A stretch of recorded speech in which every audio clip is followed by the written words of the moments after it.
Three-time Pro Bowler. My guess is he's going to end up in the Hall of Fame, and he's also, if he wants to quit, he's going to have multiple networks bidding for his rights as a broadcaster. Greg, it's good to see you again. I want to throw something out, and you tell me it's an advantage. So the New England Patriots, Stephon Gilmore, played for 4 years in a row with Robert Woods of the Rams, knows every move. The Patriots faced Robert Woods for years. The Patriots, by the way, had Brandon Cook for a year. They know his strengths and weaknesses. The Patriots had Aqib Talib for 2 years. Is it an advantage for the Patriots that they know key members of the Rams personnel?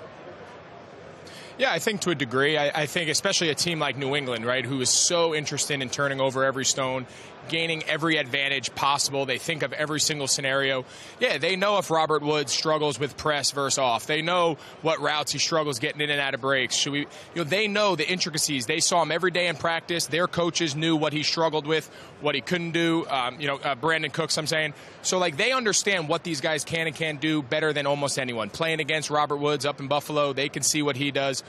I think there is something to that. Now, again, it's a different scheme.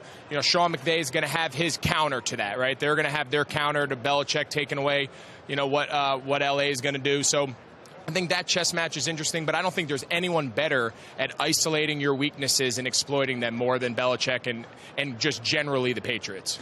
You were at a Super Bowl, and in the Super Bowl, the first one, I have Russell Wilson on next hour. He went to 2, his first one. Is the week of practice and the extra week and the relatives and the tickets, was it hard? Was it a different week? It's definitely a different, it's really a different 2 weeks. You do a whole week of practice on the front end back at your facility back home.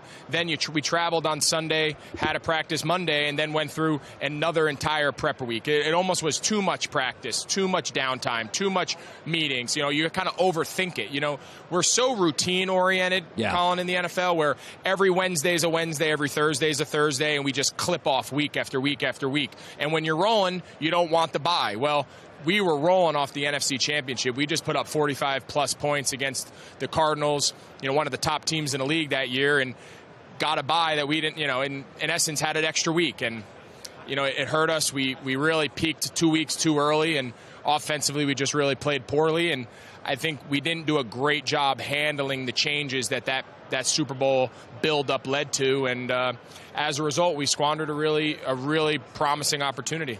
Are you, or how surprised are you that the Rams got Talib and Marcus Peters and Ndamukong Suh and Dante Fowler, guys who had either underachieved, guys who had at times had, a little baggage here and there, and yet it's worked, Greg.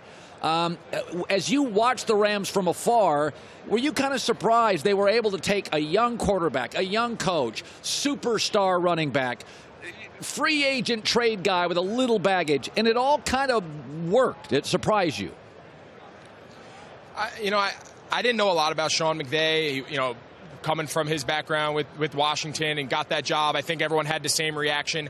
I just don't think anyone who watches closely, someone who follows the game, I don't think it took long to realize there was something unique about him.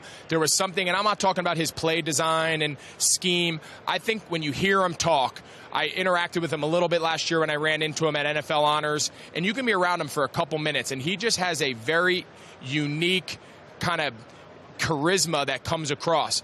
And again, let's not forget, here's a young guy that's being questioned. It'd be very easy for him getting in this job to be very insecure, surround himself with his people. And who does he hire? He hires Wade Phillips. He hires a guy that if he gets off to a really bad start out there, coming off a terrible couple years with Jeff Fisher, if he gets off to a similar start, that's the interim coach in waiting on your staff. He was confident in himself, saying, listen, I don't have all the answers. I can deliver a message. I can run an offense. But I'm going to get an associate head coach, in essence, to run the defense and someone that I can lean on. I think that move sums up what is in a very selfish and a very uncomfortable NFL world that we create. Sean McVay was so confident in himself, he was not threatened by anybody. By the way, how do players look at Brady, not just his longevity, but the fact that he's done something which is generally not cool? He's taken pay cuts. He's done it like Tim Duncan.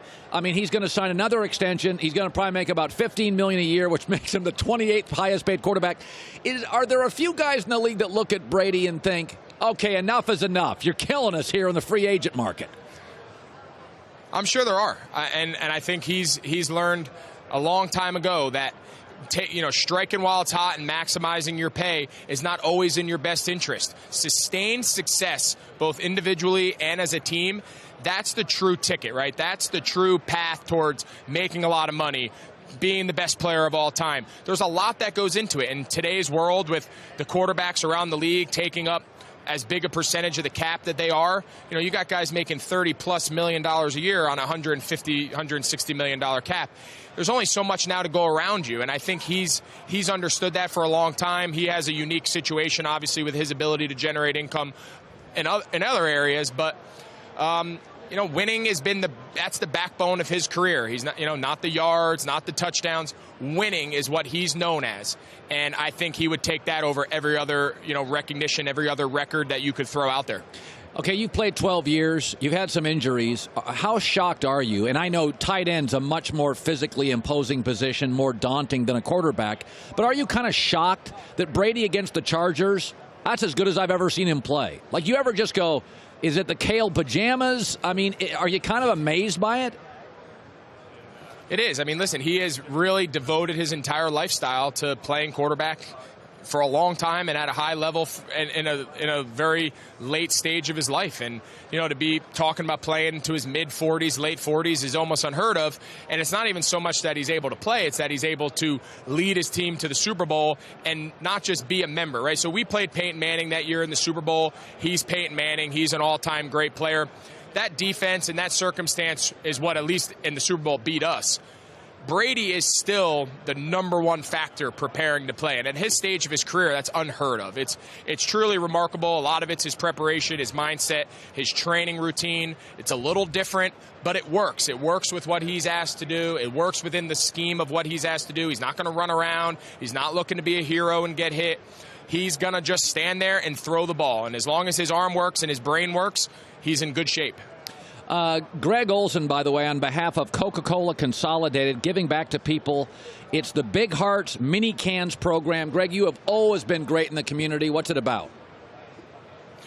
It's our way of coming down. We're down in Atlanta. Coke's, background. Coca-Cola Consolidated back up in Charlotte. He's been a great partner of mine for the past 2 years. And we do a lot of work both locally and across the country with my foundation and other charity efforts. And the Big Hearts Mini Cans is just another way to recognize those people in the community who take a minute to give back to others who need it.